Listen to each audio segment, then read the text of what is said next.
इस समय लोकसभा स्पीकर ओम बिरला अपना वोट डालने के लिए पहुंचे हैं। उनकी तस्वीरें भी हम आपको दिखाते हैं, क्योंकि राजस्थान में बड़े नेताओं की जब बात होती है और चर्चा होती है तो भारतीय जनता पार्टी के बड़े नेता ओम प्रकाश बिरला भी, हालांकि मुख्यमंत्री चेहरों की रेस में फिलहाल विधानसभा चुनावों को देखते हुए नहीं उतनी चर्चा उनकी हुई, लेकिन आज से अगर हम कुछ वर्षों पहले तक बात करें तो जरूर हो जाती थी।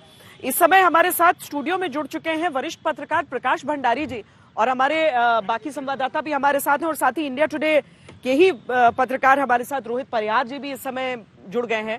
स्वागत है आप दोनों का। सर प्रकाश जी, पहले आपसे मैं समझना चाहती हूँ, दिया कुमारी को एक मुख्यमंत्री उम्मीदवार के तौर पर देखना क्या वो स्टीरियोटाइप है कि भाई वसुंधरा राजे को अगर रिप्लेस किया जाएगा महारानी को तो किसी राजकुमारी से, एक महिला को एक महिला से, इस वजह से यह ज्यादा चर्चा है या वाकई दम है इस बात में? देखिए, जो भाजपा है वो उसकी जो स्ट्रैटेजी होती है, उसकी रणनीति होती है, बहुत लंबे समय के लिए होती है। और महिला रिजर्वेशन की बात हो सकता है उसकी ये स्ट्रैटेजी बने कि किसी महिला मुख्यमंत्री को बनाया जाए तो उनका जो है वोट बैंक और मजबूत होगा। तो उस स्थिति के अंदर तो दिया कुमारी लगती हैं कि सब हो सकता है वो मुख्यमंत्री की दौड़ में हों, लेकिन अभी बहुत समय है। हाँ। अभी परिणाम आने हैं। वसुंधरा जी को आप राइट ऑफ नहीं कर सकती। वसुंधरा जी का एक अपना व्यक्तित्व है। पूरे राजस्थान के अंदर दो ही बड़े लोकप्रिय नेता हैं, एक अशोक गहलोत हैं, एक वसुंधरा जी हैं। और भाजपा से वसुंधरा जी हैं तो कांग्रेस से हैं, और तीसरा नेता ऐसा कुछ नहीं। तीसरा जो नेता सचिन पायलट को कह सकते हैं, लेकिन ज़्यादा उनका प्रभाव पूर्वी राजस्थान में है। अच्छा।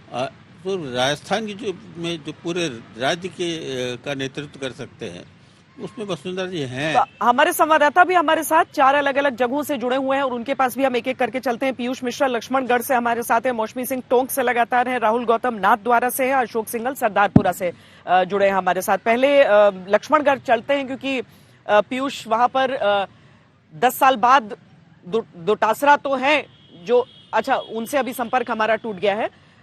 हम लक्ष्मणगढ़ आपको ले चलेंगे, लेकिन पहले हम टोंक से शुरुआत कर लेते हैं, क्योंकि सचिन पायलट पर बात का अंत किया है भंडारी जी ने, और वहां से मैं शुरुआत करना चाहती हूं मौसमी आपसे। एक तो उत्साह अच्छा दिख रहा है आज मतदान केंद्रों में, आज मतलब बढ़ चढ़ कर लोग अभी तक तो निकले हैं वोट डालने। बिल्कुल श्वेता, देखिए टोंक की हम बात करें उससे पहले हम टोंक के वोटरों की बात कर लेते हैं। यहाँ पे आप देखिए, पहले आपको युवा जो मेल वोटर्स है उनसे हमने रूबरू कराया था, और यहाँ पे देखिए तमाम फर्स्ट टाइम विमेन वोटर्स जो है, स्टूडेंट्स हैं जो आपको दिखा रही हैं, और तमाम महिलाएं भी बढ़ चढ़ के वोटिंग में हिस्सा ले रही हैं। ये दुर्भाग्य की बात है कि आबादी में आधे है, राजस्थान हो या देश में, पर प्रतिनिधित्व करने की बात आती है तो महिलाओं की संख्या बहुत कम हो जाती है।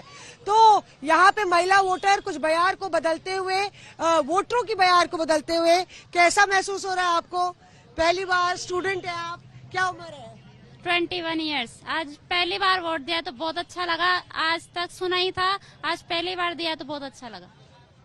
अच्छा लगा वोट देकर। सबको देना चाहिए, हमारा अधिकार है ये, हम खुद अपनी गवर्नमेंट को खुद चुन सकते हैं। Thank you. सबको वोट देना चाहिए। मेरी 18 उम्र है, बस ये कहना चाहते मैं। वोटिंग कार्ड बन गया आपका? हाँ। वोट देना सबको जरूरी है, और वोट सबका अधिकार है, तो इसलिए सबको देना जरूरी है। यहाँ पे देखिए सबसे बड़ी बात ये है, आप देखें कि सुबह का वक्त था, दोपहर तक हमने देखा कि काफी महिलाओं की कतार जो है वो लगातार बढ़ी हुई थी। कोई संदेश आप देना चाहते हैं, गा के सुनाना चाहते हैं? सुनो गौर से दुनिया वालों, बुरी नजर ना हम पे डालो, चाहे जितना जोर लगा लो, सबसे आगे होंगे हिंदुस्तानी। हिंदुस्तानी हमने कहा है, तुम भी सुनो। आप घर का काम काज छोड़ के आए वोट डालने के लिए। घर का काम छोड़ छाड़ के भाई वोट डालना जरूरी है। चाची मौसी को तो कह देती बातचीत, चाची मौसी भी आ गई, सब आ गई। हाँ, सब आ गए। तो यहाँ पे सचिन पायलट जयपुर से यहाँ पे आए श्वेता, और रूरल एरियाज में दौरा कर रहे हैं। शहरी और रूरल इलाके में टोंक नहीं, ये बात दरअसल आपने बात तो मतदाताओं से की, लेकिन मतदाताओं के उस वर्ग से की जो दोनों पार्टियों के लिए और जितने भी कैंडिडेट्स हैं उनके लिए शायद सबसे बड़ा मुद्दा है मौसमी।